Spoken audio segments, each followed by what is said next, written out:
Hey, I'm not there because I'm here. And I figured that so that you wouldn't have to experience uh, Kruger withdrawal, which is a very little known syndrome, um, which involves uh, a lot of sweating and like shaking and soiling of one's undergarments. I don't want that to happen. And so I figured the best way to combat Kruger withdrawal syndrome, KWS, is like an infrared thermal video from me. I'll be there soon.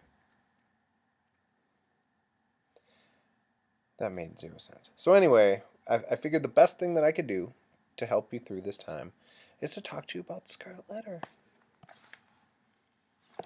So, if you could open up your books, and if you are in second hour, open up to page 60, and if you are in fifth hour, open up to page 32. I'm going to be giving both page numbers. Um, just kind of follow along a little bit. So, this is in chapter, what chapter is this in? Chapter 5, Hester at her needle. Um, this chapter has a lot of non-talking. And I've heard from a lot of you that you like the dialogue and you like when characters are talking, but this is one of those big. I don't know that there's any talking in this whole chapter. And if there is, there's not much. But on page 60 slash page 32, we get an explanation of why Hester decided to stay in Boston. It may seem marvelous that with the world before her, kept by no restrictive clause of her condemnation within the limits of Puritan settlement, so remote and so obscure, free to return to her birthplace, or to any other European land, that to hide her character and identity under a new exterior, as completely as if emerging from another state of being, and having also the passes of the dark inscrutable forest open to her, that she would stay where she's at. So the narrator gives a couple different explanations for this, and I think the second one is probably more valid.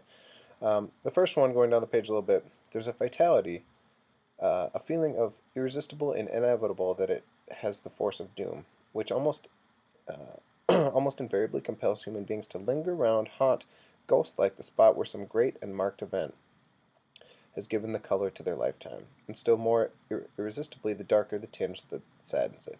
Her sin, her ignominy, were the roots which she had struck in the soil. It was as if a new birth, with stronger assimilations than the first, had converted the forest land, still so uncongenial to every other pilgrim and wanderer, into Hester Prynne's wild and dreary but lifelong home. So, I mean, on one level, it's explained that this is where her sin was, and then this is where her punishment should take place. And I mean, I guess I buy that on some level. I do think I give Hester more credit than that. And I think that the second explanation that's given is a little bit more valid. I mean, the first one is like, this is where I sinned, and so this is where I should atone for it. If it were me, I would have said, forget you, pilgrims, and I would have just hit the road. I don't know exactly where I would have gone, and I guess maybe that's part of the other problem. But a second explanation at the bottom of the page, it may be that another feeling kept her within the scene and pathway that had been so fatal. There trod the feet of one with whom she deemed herself connected in a union that unrecognized on earth would bring them together before the bar of final judgment and make that their marriage altar for final futurity of endless retribution. That basically the idea that Dimmesdale is still there, and that if she sticks around and is um, around the area where Dimmesdale is, that eventually they will be married, whether it's on earth or in heaven. And I think that's probably more likely. I don't get it necessarily because, as we've talked about in class, Dimmesdale is capital W Weenie. He's Weenie Supreme. He's king of the Weenies. He is the Weenie Lord. Um, but she sees something in him, and it may just have something to do with the fact that my guess is the dating pool wasn't overly large, even though for that time it would have been a fairly large city. There's only so many dudes to choose from, and so she got one who's relatively attractive and smart and nice, and so that's the thing that if she can kind of stick it out there, um, then maybe things will work out. And going on to the next page, here, she said to herself, had been the scene of her guilt, and here should be the scene of her earthly punishment. The torture of the daily shame would at length purge her soul and work out another purity than that which she had lost, more saint-like because of the result of martyrdom. Hester Prynne, therefore, did not flee. So she gets this house, kind of a cabin on the outskirts of the town, and it'll be interesting to, interesting maybe is too strong a word for some of you, but something to think about is is Hester Prynne better off having admitted her sin and moving forward? She accepted the punishment. She is being punished daily because even though she kind of devotes her life to charity and giving close to poor people and doing all this stuff, people still treat her really badly. Whereas Dimmesdale, Wing Lord, who refused to admit it, he suffers daily. And partially the suffering is due to the fact that he's got, a doctor who is living with him and torturing him, mentally every day. But who ends up better off? Because I think Puritans would definitely say it's better to get your sin out front and kind of get in front of it, which is kind of a, I guess, politician type thing to do too. Um, that's the best way to fix your conscience and to also atone for your sin. So we'll kind of be talking about that. Go on to the next page. So it's 62 in the red book and 35 in the other book. Yesterday in class, or today as I'm making this, we talked about symbols and how symbols are important. So Hester's got the symbol of the letter on her chest, and then also the wealthy, powerful people in town who Hester makes the clothes for also use symbols and symbols of clothing. And it's something to think about that all clothing is symbolic. You can tell a lot about who a person is, and at least on some level, people try to explain who they are by the clothing they wear. So teachers wear one set of clothing and students wear another, and if you are into sports or you're into music, or if people try to define themselves symbolically through the clothing they wear. So on that page, deep ruffs, painfully wrought bands, and gorgeously embroidered gloves were all deemed necessary to the official state of men in assuming the reins of power. So most people in the town are wearing very simple, coarse clothing. It's not very fancy or decorative or anything, but the people who are in charge, specifically the dudes who are in charge, get to dress up in fancy clothes. And that fancy clothes is what separates them from the other people in the town. And we're readily allowed to individuals dignified by rank or wealth, even while the sumptuary laws forbade these and similar extravagances of the plebeian order, and the brave funerals too. So the rest of the people in town weren't even allowed to wear fancy clothes. But the wealthy and powerful in town decided that it was important and necessary for the dudes in town to dress in this fancy way.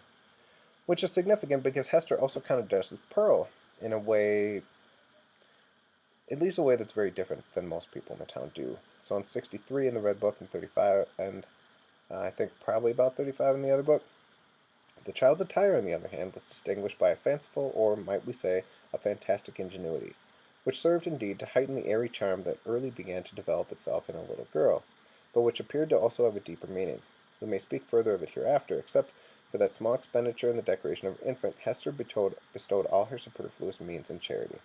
So, if you think about, and this is going to talk about it in a little bit later chapter, but there's a connection between the way Hester designed the letter and the way Hester designed Pearl's clothing. If Hester was ashamed of Pearl, she wouldn't have made her clothing stand out so much. And she makes it really beautiful and decorative, and that's really the only thing she kind of expends money extravagantly on. Hester makes good money because she's, the best seamstress in town, and because, as we talked about in class, the letter looking as good as it does, on some level it serves as an advertisement for her services. And so she can support herself, and she can also make this really fancy clothes, which appeals to the wealthy, powerful people in town because they want to buy the clothing that she makes, because that's how they demonstrate to others that they're the powerful people in charge. Going on, go to 65 in the red book and 38 in the other book. Another effect of this punishment on Hester. So another thing we'll be talking about with this book is the intended consequences of the punishment versus the unintended consequences of the punishment. So intended was that she would feel bad and that it would be a constant reminder because everyone would be judging her, pointing her out, and saying bad stuff about her, of all the bad stuff she did. And then for everybody else in town, it would be important because they would be able to see and learn from her as an example. But there's quite a number of other consequences as a result of this that the Puritan elders didn't really intend. And one of them is that she gets a sense of sin in other people. She is a sinner, and having this symbol of sin on her person at all times allows her to either sense sin in other people or to kind of just feel the vibe of it. But sometimes, once in many days, or perchance in many months, she felt an eye, a human eye, upon the ignominious brand that seemed to give a momentary relief, as if half of her agony were shared. The next instant back it all rushed again, and still a deeper throb of pain, for, in that brief interval, had she sinned anew? had Hester sinned alone? She felt or fancied then that the Scarlet Letter had endowed her with a new sense, that it gave her the sympathetic knowledge of hidden sin in other hearts. Um, I think a lot of writers tend to sometimes do this, where they kind of explore ideas in a short story and then kind of tackle it in a bigger sense in a novel. Um, Hawthorne, and I don't think we'll probably read this story, wrote a story called Minister's Black Veil, where the minister just one day decided to start wearing a black veil over his face, wore it all the time, and didn't talk to anyone about it and refused to explain it. Because his point is that by putting this physical thing over his face and hiding who he really is, it made him a powerful preacher because everyone was a little bit frightened of him. But his kind of point was that if reality was known and the way people really were was known, that everybody would have this over their face because everyone's hiding who they really are, and that there's a lot more sin going on than people really realize. And so, as Hester walks around, it perplexed her as well as shocked her by the irreverent inopportuneness of the occasions that brought it into vivid action. Sometimes the red infamy upon her breast would give a sympathetic throb as she passed by a venerable minister, a magistrate, a model of piety and justice, to whom the age of antique reverence looked up as to a mortal man in the fellowship of angels. What evil thing is at hand, would Hester say to herself? And so, because she's a sinner and because she's marked that way so distinctly, she gets a sense of sin in other people. And I think if you remember back to Crucible, when Abigail was talking to Proctor and said, you put knowledge in my heart, and you showed me the way Puritan society really is. On the surface, everyone's acting one way, but behind closed doors, everyone's acting another way. And I think this also affects Dimmesdale's preaching, because he becomes, as we're going to find out in the next couple chapters, much more powerful preacher, because he has an understanding of sin. And so, understanding what it means to be sinful allows you to be more effective in speaking to other people who are sinful, which is, unfortunately, pretty much everybody else. Going on to the next chapter, chapter 6. So in the Red Book, page 67, and the other book, 41. This is the effect of Pearl. The child had a native grace which does not invariably coexist with a faultless beauty. Its attire, however simple, always impressed the beholder as if it were the very garb that precisely became it best. That may better be understood afterwards, had brought the richest tissues that could be procured, and allowed her imaginative faculty in full play in the arrangement and decoration of the dresses which the child wore. Okay, so Pearl, there's a lot of freaky weirdness with her. She's kind of freaky witch girl, and she doesn't really do what she's told, but there's also some really good things about her. She's very pretty. She's also very smart, much more imaginative than anybody else, as we'll get into in the rest of this chapter. She's more of a, honestly, in my view, she's much more of a kid I would like to have, as a result of her upbringing and also kind of the affair that brought her into being. Going to 68 and 42, so magnificent was the small figure when thus arrayed, and such was the splendor of Pearl's own proper beauty, shining through the gorgeous robes which might have extinguished a paler loveliness, that there was an absolute circle of radiance around her on the darksome cottage floor. And yet a russet gown, torn and soiled with the child's rude play, made a picture of her just as perfect. Pearl's aspect was imbued with a spell of infinite variety. In this one child there were many children, comprehending the full scope between the wild-flower prettiness of a peasant baby and the pomp in little of an infant princess. Throughout all, however, there was a trait of passion, a certain depth of hue which she never lost, and if, in any other changes, she had grown fainter or paler, she would have ceased to be herself, and would have no longer been Pearl. The child could not be made amenable to rules. In giving her existence, a great law had been broken, and the result was a being whose elements were perhaps beautiful and brilliant, but all in disorder, or with order peculiar to themselves.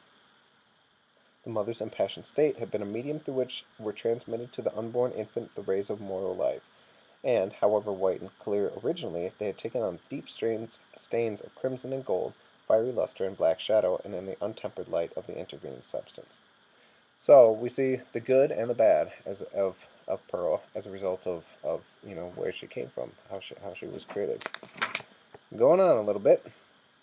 Go to page 71 in the Red Book and 46 in the other book. Some more of the good. This is the creative, the bottom of 71. The spell of the unlikeliest of materials, a stick, a bunch of rags, a flower, were the puppets of Pearl's witchcraft, and, without undergoing any outward change, became spiritually adapted to whatever drama occupied the stage of her inner world. Her one baby voice served a multitude of imaginary personages, old and young, to talk withal. The pine trees, aged, black, and solemn, and flinging groans and other melancholy utterances on the breeze, needed little transformation to figures pure in elders, and the ugliest weeds of the garden were their children, whom Pearl smote down and uprooted most unmercifully. It was wonderful, the vast variety of forms into which she threw her intellect, with no continuity indeed, but darting up and dancing, always in a state of preternatural activity, soon sinking down as if exhausted by so rapid and feverish a tide of life, and succeeded in other shapes. I'm going to stop here and then do one more video,